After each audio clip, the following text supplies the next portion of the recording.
Hi there, and welcome to another Carnivore Team GB. You're lucky you got the A team. We've got rid of the B team, those wasters, Ben, and I've forgotten his name, Jonathan something or other, Carnivore Muscles or something like that. Anyway, so we've got Lee Copus, the Kent Carnivore, who, strangely enough, I've just been doing an interview with Homestead Howe Kerry, and he mentioned Lee, the Kent Carnivore, and we've also got Phil Escott, of course, the granddaddy of carnivore, who's been around a long time, haven't you, Phil? Well, yeah, just slightly longer than you. Yeah, well, yes. What do you mean around the carnivore thing? Oh, I suppose so. Yeah, quite a while. Yeah.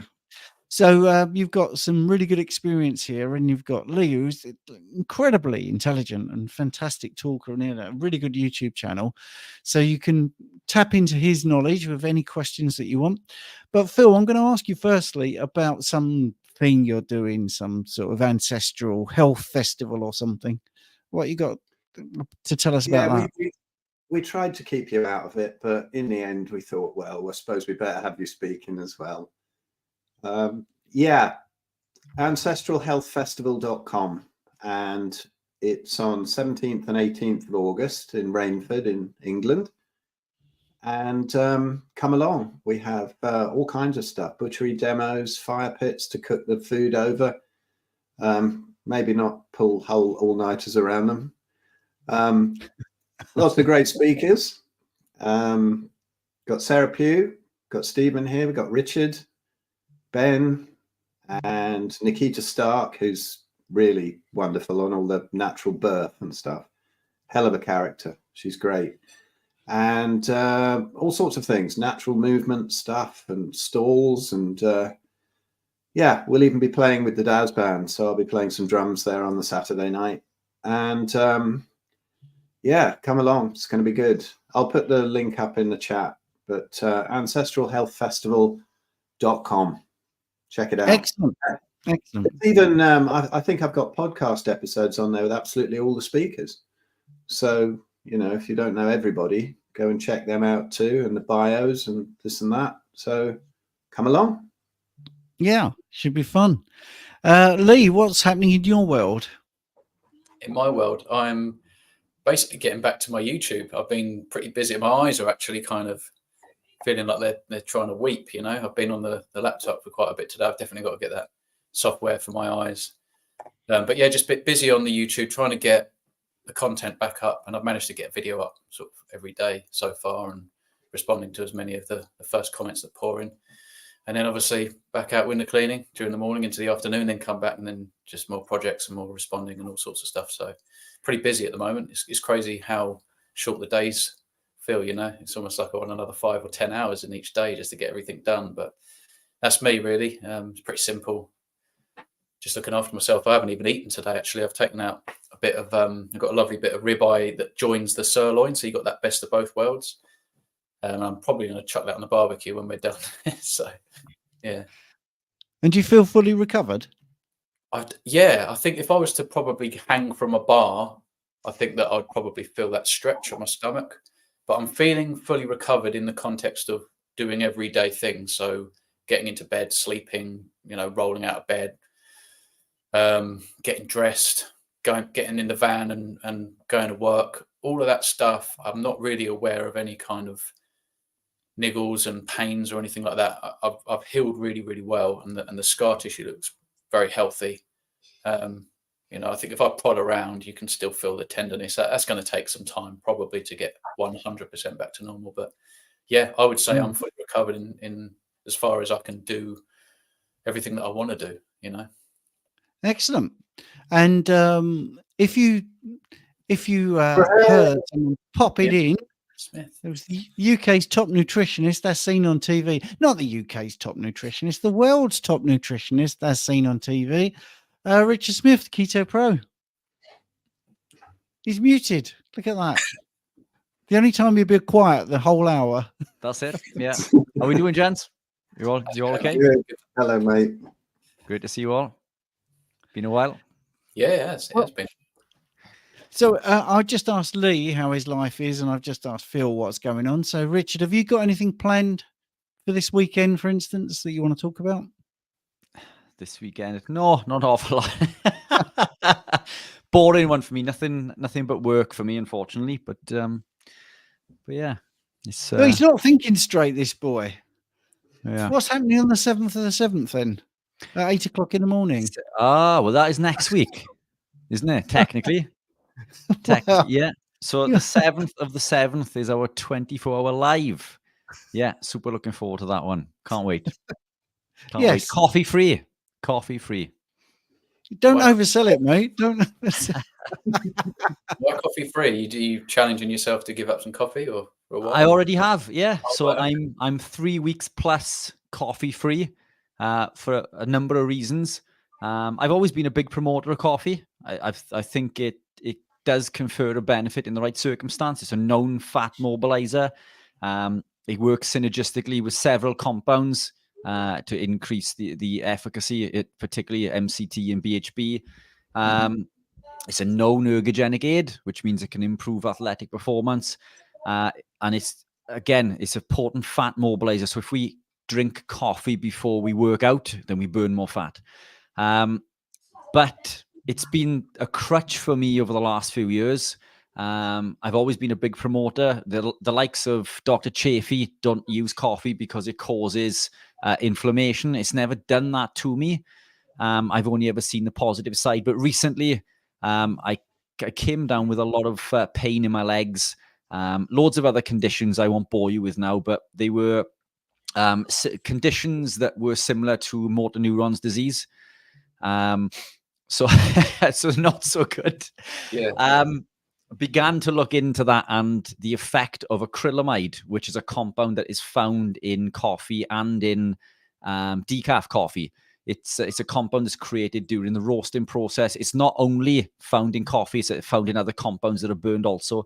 But acrylamide is a known potent neurotoxin, which can lead to inflammation in the legs and neuro damage. Similar symptoms come from mycotoxins, which are also found in coffee. So whether it was one or the other, but I fell into the rabbit hole of drinking not just one coffee per day, but I built to the equivalent of 20 cups per day. Whoa. So a bit excessive. Yeah. So I was drinking 4 to 5 cups, but I was having 2 double shots in each cup. So the equivalent of an average, 20 cups per day. Self-employed, work 7 days a week. I get the pleasure of, networking with you guys at 7 p.m. on weeknights, and things take their toll. And coffee was a big crutch for me. The interesting thing with coffee, and I'm going off on one now, apologies, is that it doesn't give you energy. Caffeine doesn't give you energy. It blocks the adenosine receptor. It blocks your body's ability to tell you that you're tired. So all you're doing is robbing, or you're borrowing energy. You're borrowing, today's, borrowing energy from tomorrow, if you like. But I'm not fatigued now. Let me be fatigued a bit later when it wears off. Yeah, exactly. It's interesting. We all have to pay the piper.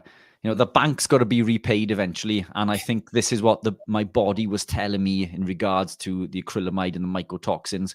So something that I've been addicted to, all my adult life. The second most addictive drug I've ever been addicted to, the first being sugar. This was a crutch for me for many years, and it's gone. Just like I dropped when I suffered with these conditions that really scared me, I dropped the coffee, and all is now well. So yeah, looking forward to the 24-hour live with no coffee. Hey, it's brilliant. Anthony reckons it's a proper neurotoxin, doesn't he? Yeah, it is. And yeah. Talking about neurotoxins, I've got a good one. I've that festival that I played at the weekend down south in Dorset, where they've got a massive tick explosion. I pulled 3 out of my leg, and I've still got. It's actually only just stopping, but I had like a complete numbness on the outside of my knee and the inside of my ankle from whatever they were injecting into me, and they were tiny little, like, millimeter or 2 things. Ticks, eh? Yeah. Somebody's going to be going checking for bullseye rashes. I don't know. What do you think about this Lyme disease? I think that we've been bitten by ticks for millennia. And I think there's just something pretty weak in the human species now that allows people to get Lyme disease. What do you reckon? Yeah, makes sense. So really, but Yeah. There might be more at play, I think, but Maybe. let's get on to the questions. 'Cause, it's on my channel. This is running, and TikTok. my theories might not go down a storm on YouTube. Matthew is asking, what are your thoughts on measuring body fat percentage on mobile apps, machines, the old school way with body fat calipers and tape measures, and also I would say progress photos and the mirror, and how your clothes fit. Yeah, do you want me to jump in? Yeah, Go go on. on. Yeah. Yeah. So I've personally used calipers. I think calipers are the single most accurate and inexpensive measurement of body fat. Although I don't use it for the fat conversion, I just use it for the millimeter fold. And the reason I do this is that you can be gaining weight while losing fat or building muscle and bone density. And when you stall, it can be so demoralizing because the scale doesn't always tell the truth. The body fat calipers, you can pick these up on the internet for £2 to £3. I think they're available on Amazon for like £5 to £7. Cheap piece of plastic, which is a fantastic tool for measuring the skin folds in specific places. I think that's the single best piece of equipment that you can use that is incredibly inexpensive. The most accurate is going to be a DEXA scan, but second to that is the body composition, in-body composition machines, which are, I think they're 99% accurate to a DEXA scan, which I have and I also use. But the in-body machines, they're around £5,000 a pop. We put one in the shop, so I still have that now, which I've loaned out to another health institute around the corner from me. But the body calipers, I think those are going to be number one. Tape measure works as well. But as Stephen says, the clothes and how you see yourself in the mirror, progress photos, all fantastic ways. The scale is probably the worst one, I think, in my opinion, especially for, it's a fantastic tool for demoralizing someone when they are actually making progress. Anyone else? I've got zero experience with this, to be honest with you. I just going through personal anecdote kind of thing. I just go by how I feel. And so in the beginning, I was losing too much fat too fast, and that kind of interfered with everything, hormones, sleep, and all that kind of stuff. So I just listened to my body. You're probably looking into it for a different reason, perhaps. But yeah, I haven't really played around with any of this stuff because I've never really been that interested to see exactly what I was, because I wasn't really sort of aiming for anything. But yeah, I think once I get below into single digits, which I definitely did in the beginning, I just feel pretty terrible, so that's about it. Yeah. Phil? Yeah, well, not much really. I absolutely agree with Richard. I think, the scales are a terrible guideline as to what's going on. But yeah, my only real experience with body fat calipers, I remember, was when I could hardly get it into the clamp bit at the end. I was so fat. I remember being delighted that I could actually get some fat in there. But since then, I can't remember where they've gone. I've got some sitting somewhere. But yeah, they were quite useful. I did see much more useful information using those. But I have no experience of apps and things like that. So no idea. But yeah, I think one of the things I always say about where they use the electrical charge. What's the phrase? Anyway, they might not be accurate, but they give you a trend. So let's say it says your body fat percentage is 18%, and it's actually in reality, if you did a DEXA scan, 16%, and you lose 2% on the scale, you probably have lost 2%. So I wouldn't look at the absolute value. I'd just look at the trend of those scales, because they will give you some idea of what's going on. So, yeah, if you're wondering about the voice, by the way, sadly, I'm a sad bloke who shouts at the screen when England are playing football.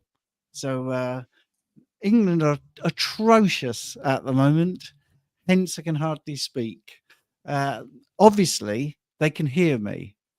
So I just give them a lot of direction, but they just don't seem to listen. Right, so I'm not even going to read that name. I shout it a bit. I can't just shout, what are you doing? Stop it. Grown men in shorts kicking a bladder around a field. It's a closed book to me. Pack it in.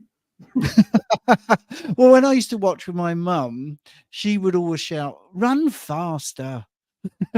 Yeah, that'd do it. Right. I asked my butcher, this is not me, by the way. I asked my butcher to prepare fatty beef mince at 30 to 35% fat, which is pretty good. Delicious, but most of the fat melts during cooking. Am I missing out on benefits from eating mainly melted rather than intact fat? Thanks. Good question. Yeah. Yes. Shall I kind quick of. go? Okay. I don't think so at all. It depends on how good your bile production is, I'd say, and how well you're digesting it. Some people have trouble with rendered fats, and they find it easier to digest solid fat or even raw fat. I know some people who've gone to like cooking lean steaks and having raw fat with it, and just a slice of raw fat or whatever, when you have people often without gallbladders or whatever. But I don't think there's any particular advantage. I know that Zofia at Paleomedicina says that, you know, if you have no problem digesting either, there's no difference whatsoever to the sort of benefits and healing powers of a high fat diet. But I just you know, with the fatty beef mince, I don't really enjoy it that much. The fat that's actually in the beef mince, I tend to go and get lumps of grass-fed fat from the local butchers, well, the local farm shop, and then add that. Sometimes I even purposely get lean mince so it doesn't have that sort of supermarket fat in it or butcher fat, and get the real grass-fed fat and get that, just add it as tallow afterwards that I've rendered down. So I still would say that unless I'm eating lamb chops, most of the fat I eat is rendered as well and melted, and that's absolutely fine, I think. Anybody else? Yeah, I thought that person was discarding the melted fat. I personally can't tolerate a lot of rendered fats because that makes me feel a little bit overwhelmed after about an hour and a half, 2 hours. And I haven't really gotten used to that. If anything, over time, I've kind of gravitated away from more rendered fats and things like that. I was eating more ground beef in the beginning, and even slow cooked things like short ribs and oxtail, which I still enjoy, but I'm preferring to eat the fat more intact now, or a little bit less done. But I think if you can tolerate it, I can't see why not. A lot of the fats and the vitamins and the fatty acids, they're pretty stable at high heat, and so I don't think that that's going to really sort of change the bioavailability of the nutrients if you're getting it in. I think that that's fine. Yeah, I just misread. Yeah, I agree. Yeah, I think some people do struggle with rendered fat, but if you flourish with it, that's great. Missing out on benefits from eating mainly melted fat? No, I don't think you're missing out on any, really. Right, here we go. Sophia Green is saying, does carnivore help with spinal stenosis? Asking for a friend because they asked today. Yeah, I believe so. I mean, you probably know a lot about this, Steve. This is probably one for you, isn't it? But it's going to be a lot of information involved there, isn't it? Going carnivore allows the body to create ketone bodies, in particular beta hydroxybutyrate. When we produce and utilize BHB, there we are, I knew he'd say it. BHB blocks a pathway called NLRP3 inflammasome. So it's certainly going to help with inflammation between the joint. I'm sure Steve can get well into the technical side of it, but I should imagine that BHB production is going to do that and confer a benefit, Steve. Yeah, I'm not going to be that technical, actually, because you can't really see this, but the nerves that come out, I'm going to be very basic, they come out of holes that are created by the vertebrae sitting on top of each other and the disc being plump in between. And if you're inflamed, those nerves will be pinched, basically. So anything that reduces inflammation means that the nerves are less likely to be pinched. There is a lot more to stenosis than, which is just a posh way of saying, you know, it's a bit narrower. Whether you've got central, and let's try and get that on the camera, whether you've got cervical stenosis or lumbar stenosis, it doesn't really matter. The point is you want all of these things not to be inflamed, but you do want the disc to be plumped up. So the discs in between each vertebrae, and this is going to explain some things. So when the discs in between, we've got an expert coming on, because I think Jonathan's going to come on, which is great. The discs, basically, when they do this negative positive pressure, and the disc is in between the two vertebrae, that will draw in nutrients.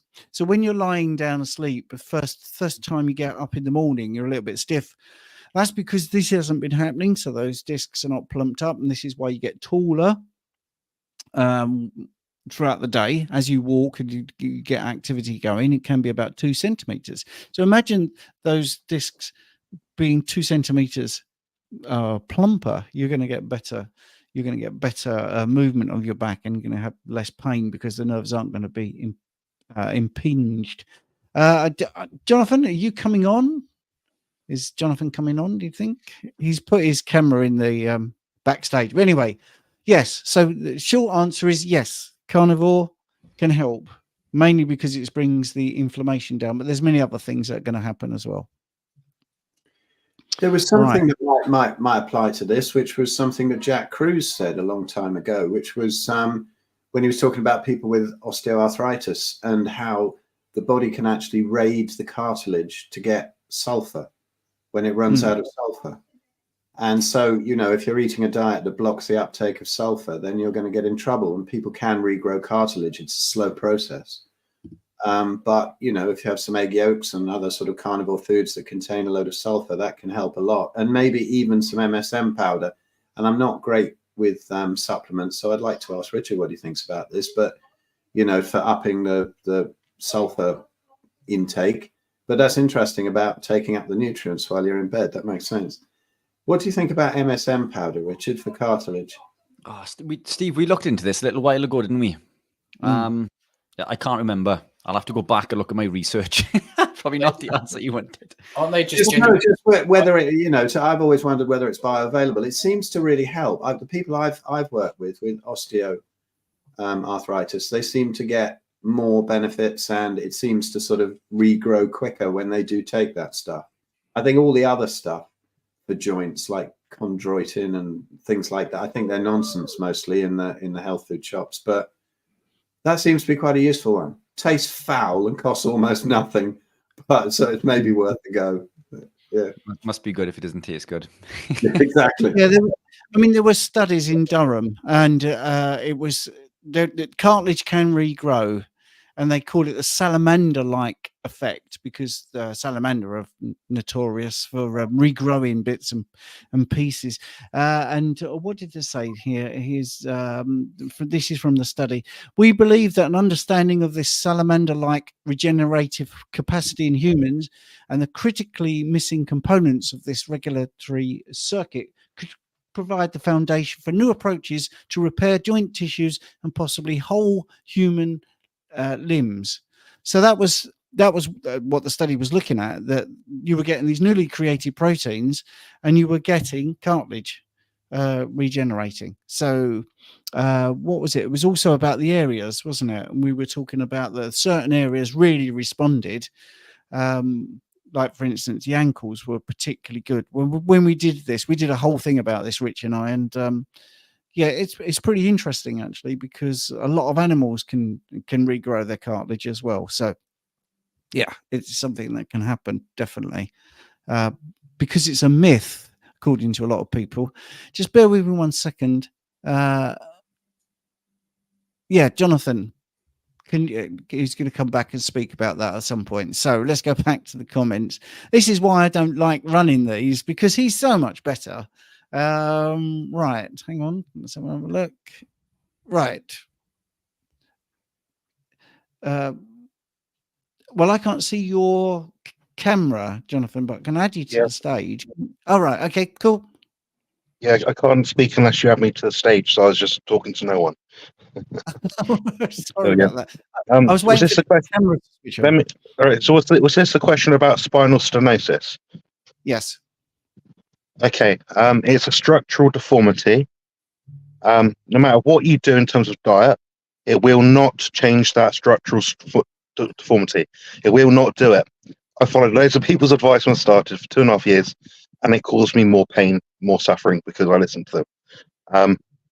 You can reduce the inflammation around that area, but if it is that bad and that the radiographer, the person looking at your charts, has said, oh, you know, it's clear spinal stenosis and foraminal stenosis around the L5S1 vertebrae, and L4 also has disc, this, that, and the other, bulge.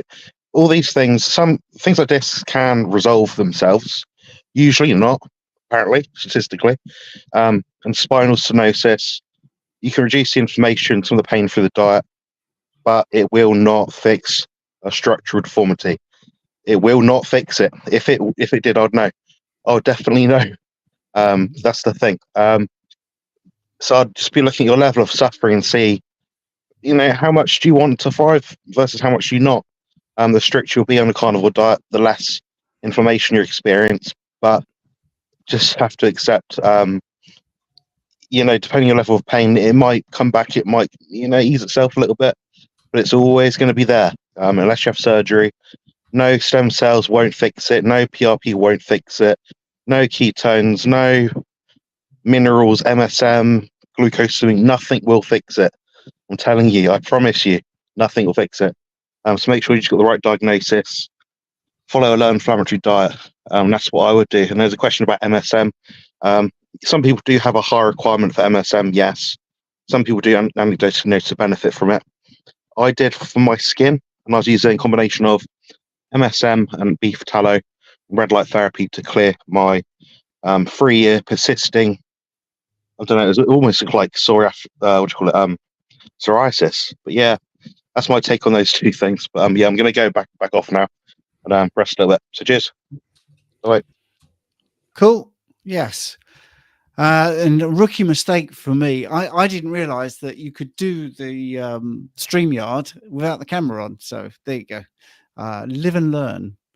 But hopefully Jonathan will be back next week in full effect with a picture and also and the voice as well, which would be good. Right. Let's go on to the next question, which is, let's have a look here. A weird anecdote on antibiotics for a tick bite and finding coffee flares up my toothache. Other hot drinks don't. Any chems in coffee that could explain this? Yeah, lots of toxic chemicals in coffee, as we mentioned earlier with the mycotoxins, but acrylamide. Acrylamide, if you Google acrylamide, it's a potent neurotoxin, as Phil said earlier. Detrimental, and that's why I removed it, but it's caused major issues for me in my legs recently, which is why I've now quit coffee after years and years and years of drinking it. Yeah, I'm wondering if it's the diuretic effect as well, because it would definitely have an effect on saliva production. So it could be that. Coffee is very diuretic, and also it's acidic, so that's not great for your teeth. So it's probably a combination of many, many different things, I think. Right. Next question, Rick. Do you think that my starting the carnivore diet so long ago is why I never got addicted to anything? Yes, would be my answer. Anyone else?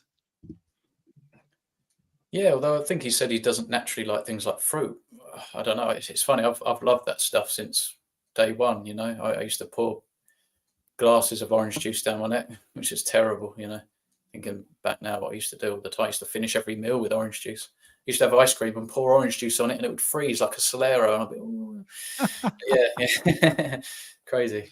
But I think some people just naturally like sweet things. Some people don't like things too sweet, but they'll have a load of starch instead. But yeah, lucky if you don't like that stuff. Cool. Right. I'm going to go on to the next question then, which is, and thank you, Rick, for your full support. You're here every week. It's great. Greetings from Scotland at 8. Having started carnivore, I'm still taking supplements, fish oil, taurine, vitamin C, vitamin D, etc. Plus. I take a pre-workout drink. I feel I should ditch these. What do you think? Do you want me to jump in quickly? My answer may be slightly different to everybody else's, quite possibly, but I'm not a lover of fish oil. All oils oxidize eventually. If you want fish oil, eat it naturally. If you want cod liver oil, eat cod liver, for example. All oils, even omega-3s, will oxidize over time. So this is why we should eat oils fresh. Fresh is best. Taurine, fantastic supplement, but plenty found in animal proteins. I don't see any need or requirement to supplement with taurine if you're consuming enough beef. Vitamin C, you don't need to supplement with vitamin C. The interesting thing with vitamin C is that it competes for absorption through the GLUT4 transporter with glucose. So if you're eating a carnivore-based lifestyle, i.e. no carb, then the absorption of vitamin C is massively increased. And all meat, or meats, I should say, not all meats, contain vitamin C. A 12-ounce steak, beef steak, for example, contains around 12 milligrams. Beef liver, I think, is around 25 milligrams. When we consume less carbohydrate, our requirement for exogenous vitamin C comes down. And we know this from the Napoleonic War, where they fed dead horse meat to the soldiers who suffered with scurvy, and that cured their scurvy. I haven't consumed any fruit for probably the better part of a decade. And I'm not suffering with scurvy. So it's the proof's in the pudding. Vitamin D, I'm not a lover of vitamin D supplements either, and I'm sure you guys may counter the opposite. Vitamin D is incredibly important, but most of the benefits from vitamin D don't come from vitamin D. Vitamin D is a marker of metabolic health. If we are metabolically healthy, we have higher levels of vitamin D, but consuming vitamin D doesn't make us more metabolically healthy. Most of the benefits from vitamin D actually comes from UVB rays when they hit the skin. UVB rays increase nitric oxide, or UVA also increases nitric oxide. And it's the nitric oxide which is a potent vasodilator, which has been known to increase longevity. Most of the benefits come from that. And when the UVB hits the skin, vitamin D is synthesized to produce cholesterol to act as a sunscreen to protect you from the sun. So vitamin D is nothing more than a marker of good metabolic health. Vitamin D is found in abundance in animal proteins.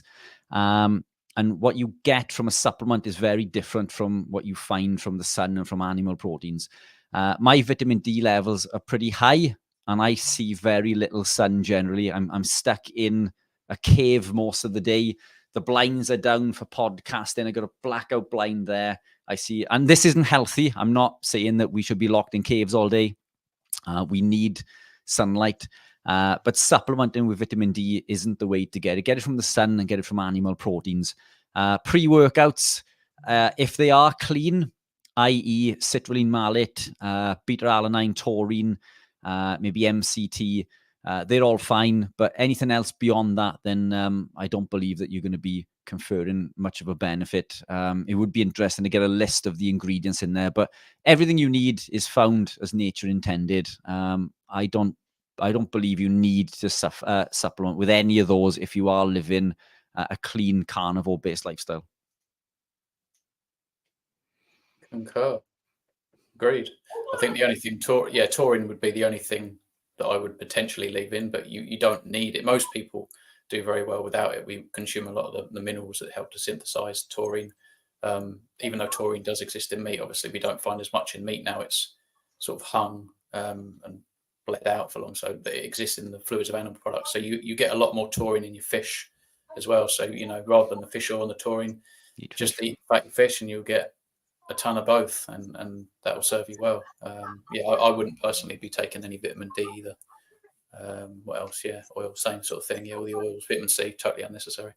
Yeah, just to add to something there as well that you've just reminded me of. I mean, it's when we talk fish oils, if we are looking at omega-3s, lamb is a fantastic source of omega-3s. There's around 10 times more omega-3s in lamb than there is in beef.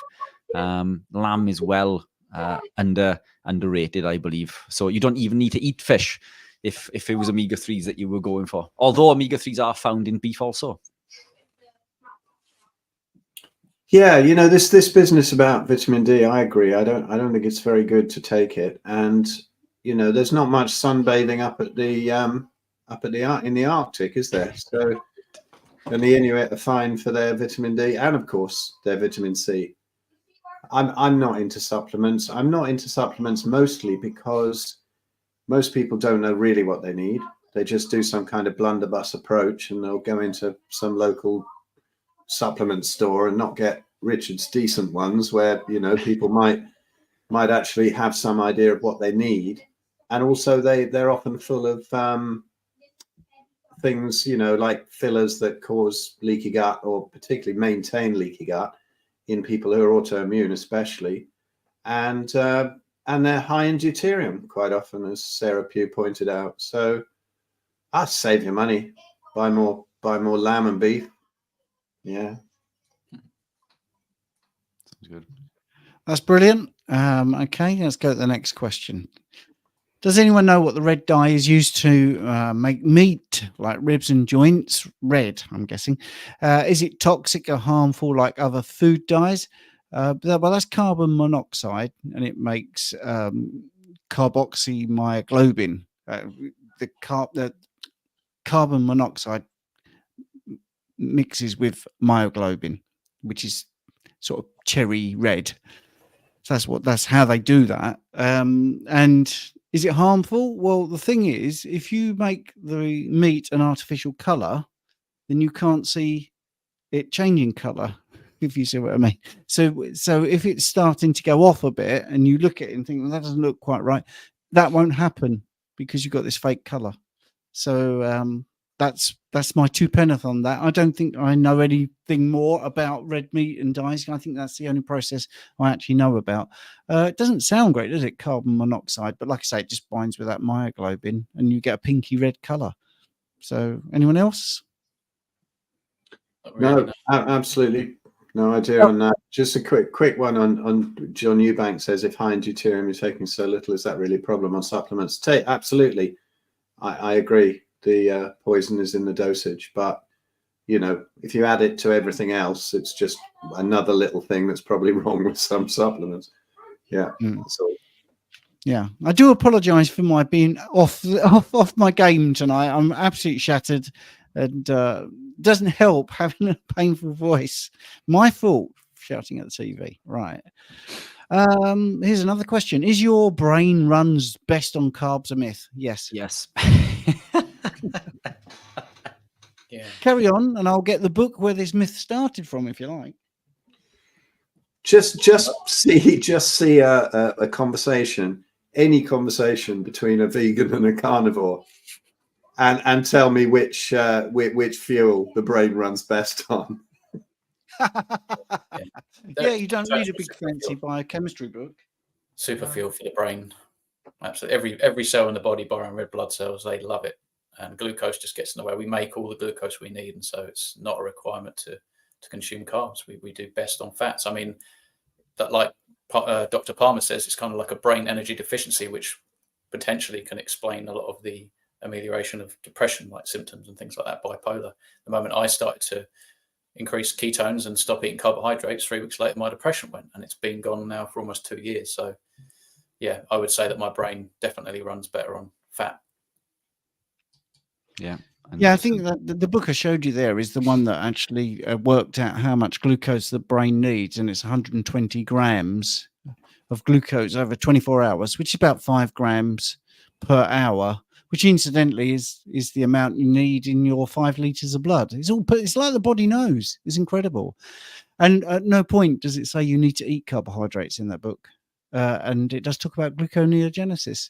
But of course, all these things are taken out of context and used against people that know what they're talking about. So, yeah, you will see, the brain needs 120 grams of carbs every 24 hours. So you've got to eat them. And that's not the case at all. Right. Okay. Once a week man, he's got a question. Does any of the panel eat pork belly? I love the fat in pork belly and don't think that there's a beef equivalent. Does any of the panel? I do. I eat pork belly. I love the fat in pork belly too, and I had it yesterday. Really nice. Yeah. The better quality, the better, obviously. It's not like it's seed oils. It's not oxidized. It's a very, very stable fat. So it's food. If you can get high quality pork, there's absolutely nothing wrong with that. I actually had wild boar the other day. My dad brought me home some wild boar. Really, really nice. And I don't have any issues with the fat on pork. Even if I've had days where I've eaten mostly pork, just out of curiosity, like as an experiment to see, you know, how does that change things? Do I feel different? Is it worse? As far as I know, it doesn't make a lot of difference. I do think we should be basing it on ruminant meat. It is a better, more balanced type of substrate, I think, all round. But for me, I've had no issues with pork, and it's great. It's very, very, very tasty. Lard is great to cook in, high in vitamin D, K2. Yeah, good stuff. Yeah, I agree. I hardly ever eat it. I wish I could, because I absolutely love it. I had one mouthful of it today to try how it went in an air fryer, because I tried it in the air fryer to cook up 2 big strips of it for my son. And he has no problems with it at all. But with autoimmunity, as I do, have issues with that. I don't do that well on pork. But I wish I did, because I'd probably stuff my face with it every day, you know. And I tell you what, it came out really well in the air fryer. I've never tried that before. The crackling was perfect. It was fantastic, and I had to rip it out my hands, you know, because just to try it. I just one mouthful, but I don't eat it much. I wish I could, but for most people, I think it's great. It is interesting because I've obviously suffered from autoimmunity, but my gut, where I had the problems, I don't have that anymore, and so I'm wondering, is that why I can drink some milk every now and again? Is that why I can have pork? It's a curious one. Yeah, maybe. I think if I had both my legs amputated, you know, I'd probably be able to eat pork. It's not quite worth that, but no, I would recommend it. Yeah, I just want to show you something, in case you're interested.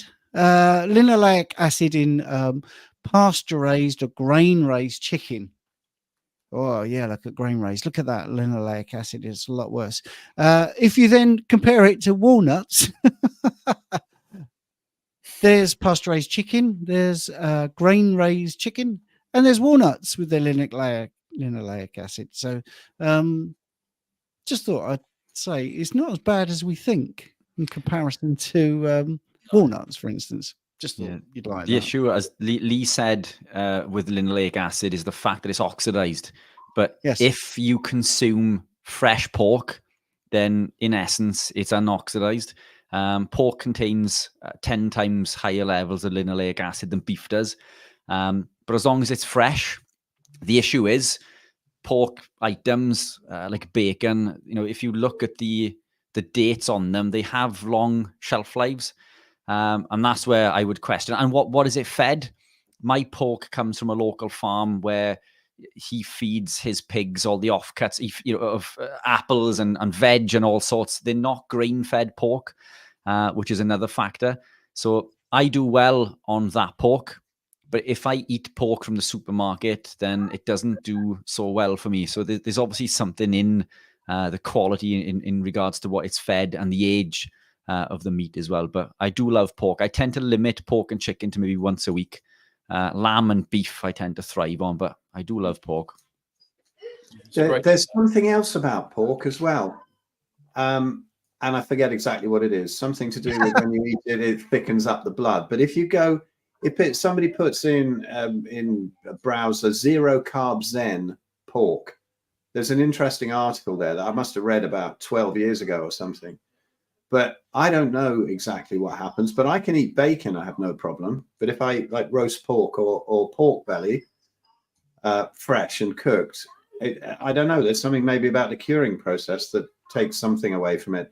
But even the pork that was from Eskimo Kitchen, the Magalitsa pork that Zofia and Paleomedicina recommend, I had some of that sent over. I didn't do great on that either. Even that, which is sort of PKD approved. Not so great on pork, but yeah, fine for most people. Cool. I think that's everybody on the panel, which is good. I'm a petite female. Just thought I'd say that. That's not a question. I just thought I'd say it out loud.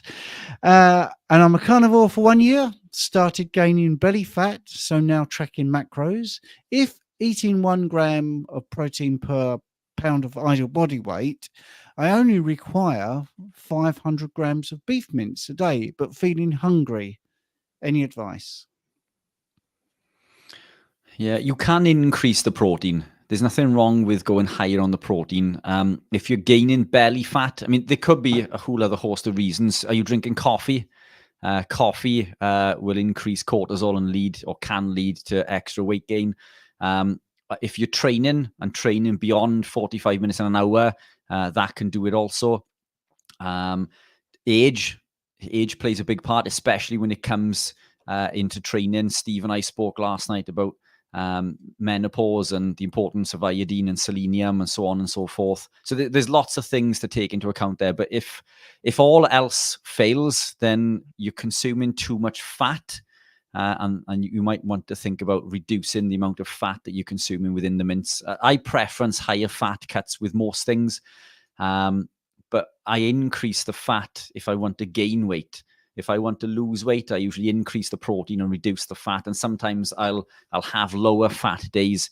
Other days I might do zero fat, i.e. I may be eating bassa fish or tuna, chicken breast, leaner cuts of beef, for example, king prawns, or I'll increase omega-3s. Omega-3s don't store as well in the body.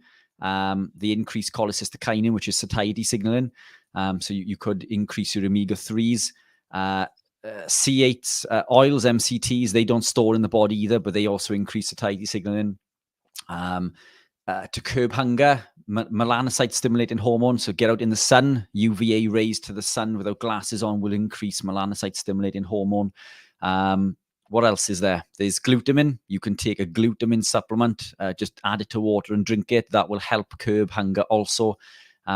But try through the omega-3s first. But there's a whole host of questions and things that we can get into there. But I think everybody on the panel offers one-to-one coaching. So I think, that might be worth a coaching call with one of us to get into the weeds, because there could be several levers to pull there. What we've seen quite often in the Big Fat Challenge and, the calls on there, when women have started putting on belly fat or hit plateaus, it's quite often that they're eating too little.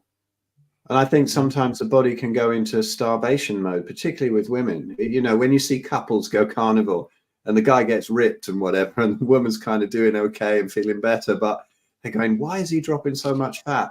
I think there are more things, more sort of hormonal influences there that probably Richard can explain better. But if you're still hungry, eat.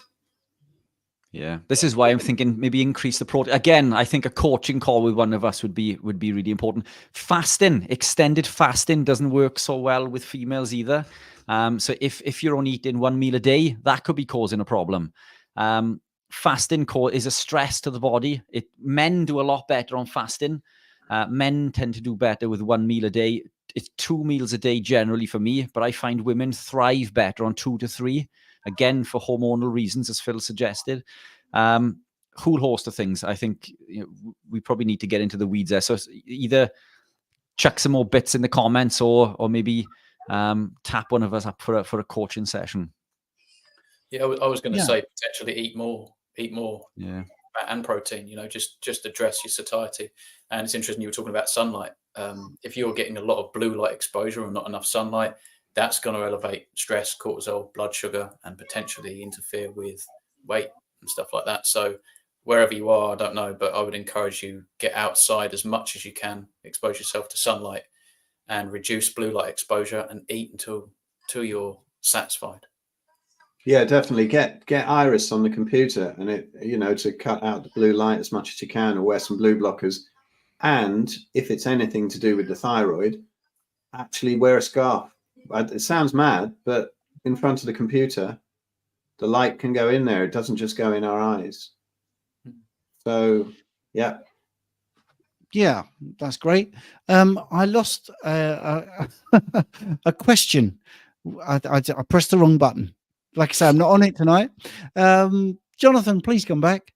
But anyway, it was about brittle nails. What can cause brittle nails with this way of eating? I mean, my bit is, dehydration, and then you've got vitamins A and C, biotin and iron can all have an effect if they're low, obviously, with brittle nails. Anyone else?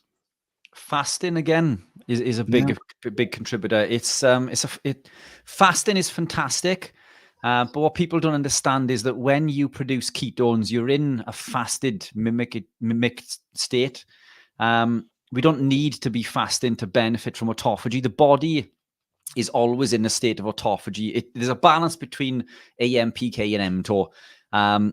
And even when we are eating and mTOR is overpronounced, because they're both always activated, we still benefit from the benefits of autophagy, which or fasting, which is autophagy, mitophagy, brown fat activation, lipolysis, and insulin sensitivity. All of these are activated for prolonged periods of time. Fasting seems to work best for people who are not living a ketogenic or carnivore lifestyle, and that's not putting fasting down. I haven't eaten today yet, but I don't recognize that as fasting, and I know that sounds stupid.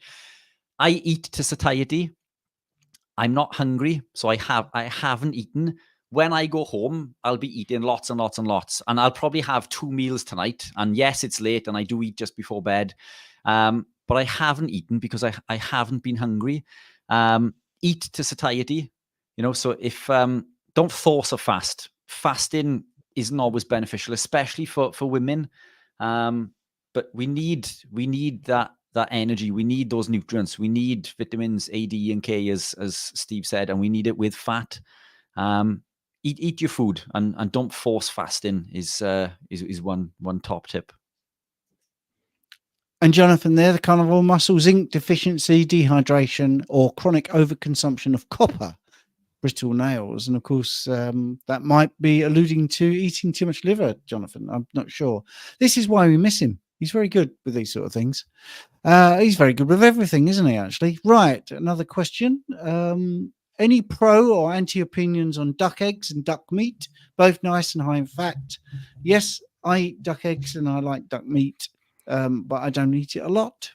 I don't have any particular sort of nuance or science behind it. I think it's just a very good source of fatty meat, and the eggs are unctuous. They're really nice. Yeah, snap. Yeah. Anyone else? No, it's good stuff. I think they're probably slightly higher in nutrients than chicken eggs. I've also heard that a lot of people that don't do well on chicken eggs do a hell of a lot better on duck eggs. So I would say there's probably just less inflammatory for whatever reason. I'm not sure. You've got that natural lectin, haven't you, that binds to biotin, avidin. I'm not sure if that's anything to do with it, whether it's less in duck eggs. I'm not sure. Yeah, and I think it's lower in overmucoid as well, which is the main contributor to why people don't do well on, or the other one, as well as avidin, in regards to chicken eggs. So two main or two possible contributors there. But yeah, more nutrient. In the protein part, is that in the white or the yolk? The overmucoid is in the white.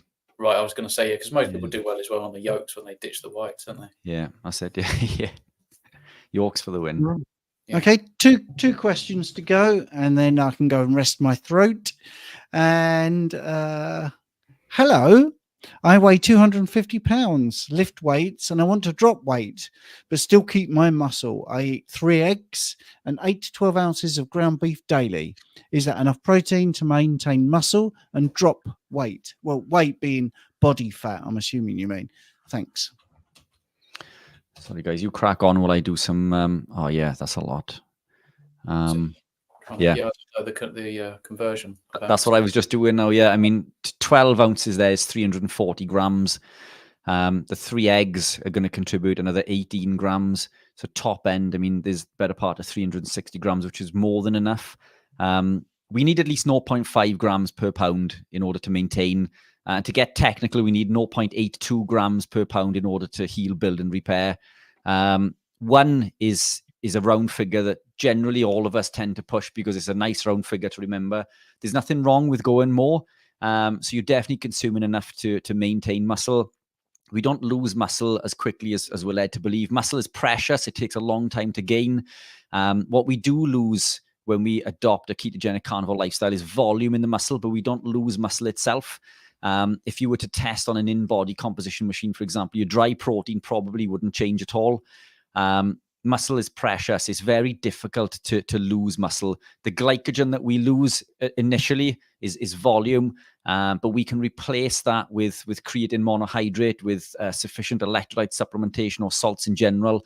But we will upregulate the monocarboxylate transporters and enzymes BDH, ACAT, and SCOT eventually to be able to fill the muscle with glycogen, even living a carnivore lifestyle. It can take up to 6 to 12 months. But when we upregulate the MCTs and those enzymes, we have the ability to send lactate to the liver, which will convert it into glycogen and ship it back to the muscle at a higher rate, arguably, than your counterpart as a carbohydrate athlete. So that's plenty not to lose muscle. The lever there to pull would be, again, manipulate the fat. I mean, there's plenty of protein in there. If you want to drop fat, let me read that again, lift weights, I want to drop weight and keep muscle, plenty to keep muscle. Resistance training, obviously, you want to try to benefit from something called the mTOR reset. So train your weights, lift your weights, try not to train longer than an hour. Protein too low, 80, that's not right, is it? 85, no, that's not 85 grams. It's 12 ounces is 340 grams, isn't it? Oh, that's in weight. Apologies. Wait a minute. Yeah, that 12 ounces is 340. Let's do this. Yeah, I think Jonathan's right, actually. I can't get my calculator. A quarter of that, it is going to be too low, isn't it? Because that isn't 340 grams in protein. That's 340 grams in weight. Yes. Well spotted. Yeah, you're right. It's too low. 340 divided by 4 or 5, give or take. It's even lower. The 85, the top end. I mean, it could even be as low as 60. Yeah, so we need more. If that's what we are consuming, 340 grams in weight, top end, that's 100. So that would be too low. Where's the question back up again, Steve? Sorry. Yeah, okay, hang on. Sorry. 250 pounds. Yeah. 200. Yeah. So I mean, 1 pound. So we're short.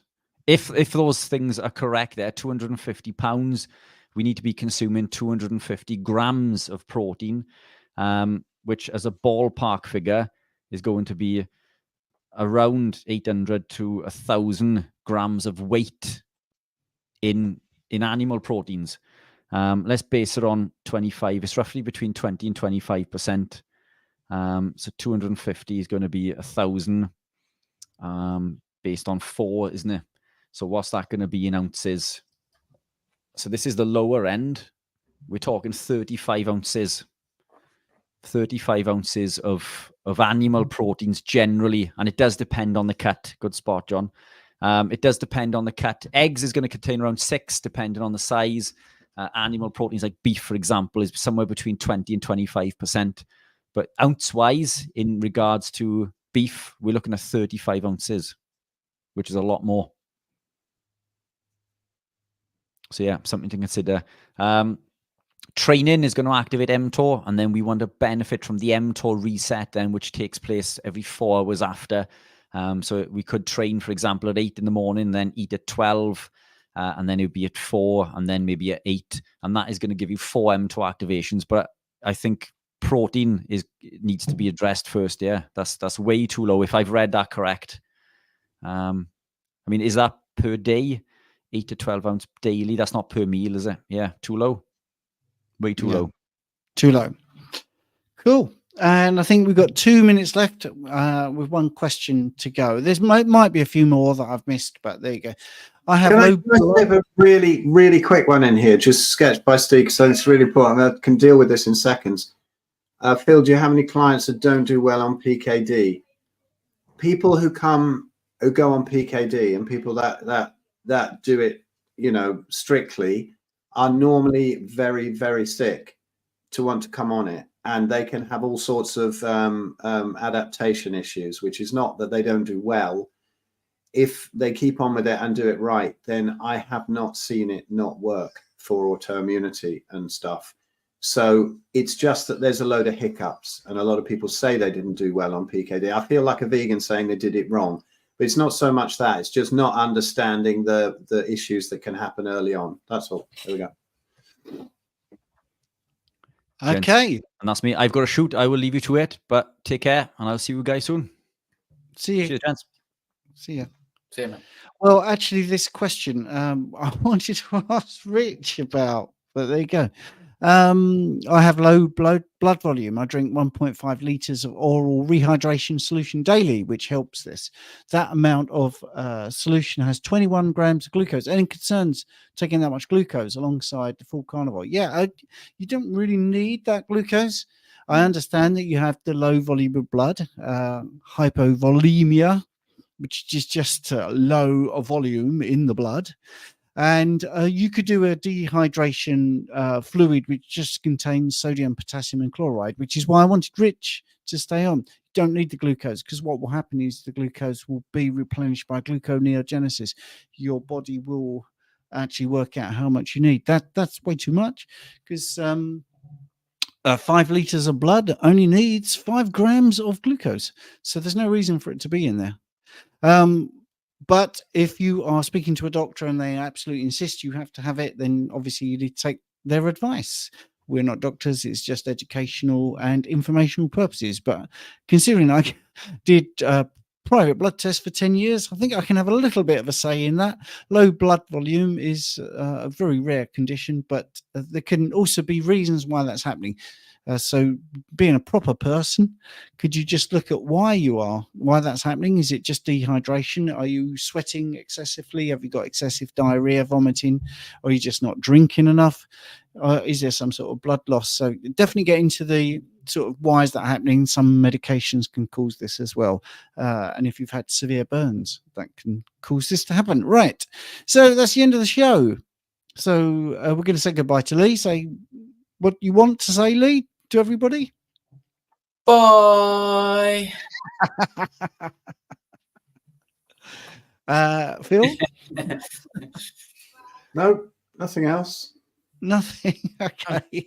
I thought you were And gonna on that high note, I'm going to Oh, end the stream. one quick thing. There was something up here? Mojo Curio said, "Are we still? You can't afford a consult. Are we still doing the group calls on the Big Fat Challenge?" No, but I am doing the same kind of ones with some of the same people and whatever via my Substack. So for subscribers, so I do 2 calls on a Wednesday, in the morning and in the evening, to get different time zones. That reminds me, I need to set my alarm to get up early, don't I? You do. Okay. Well, thanks everyone for watching, and thanks Jonathan for putting some great input in. Bye. Cheers.